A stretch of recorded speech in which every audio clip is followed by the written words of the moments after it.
केकची ऑर्डर 22 तारखेला होती, पण अचानक डेट चेंज केली का शेवटी सांगते. हॅलो बेकर्स, मी शुभांगी. आपल्या बारामतीची एक छोटीशी होम बेकर आणि ही आहे day 4 of my 30 day 10K followers baking challenge. प्रत्येक ऑर्डर एक गोष्ट सांगते आणि ही गोष्ट होती एका छोट्या हसण्यामागची. कस्टमरच्या बेबीचे 4 महिने पूर्ण झाले होते. त्यांनी मला क्यूट रेफरन्स पाठवलं. त्या बोलल्या साधं पण स्पेशल हवंय आणि मग आम्ही ही डिझाईन ठरवलं. एक छोटासा टेडी जो स्माईल आणतो.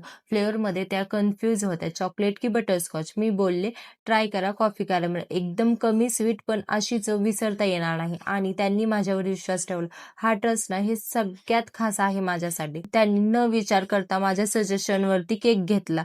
फक्त चव नाही, भावना पण निवडली. बेबीचा शूट होता म्हणून त्यांनी केक लवकर मागवला. मग काय, वेळ बदलला पण मनातल्या वेळेवर केक तयार झाला. त्यांचा मेसेज लगेच आला. केक खूप आवडला होता त्यांना. त्या एका मेसेजवरनं मला वाटले हे फक्त केक नाही, हे मुवमेंट आहेत जे लोक माझ्यावर ट्रस्ट करतात आणि त्या विश्वासासाठी मी रोज पुन्हा ट्राय करते. व्हिडिओ आवडला असेल तर लाईक करा. Bye bye.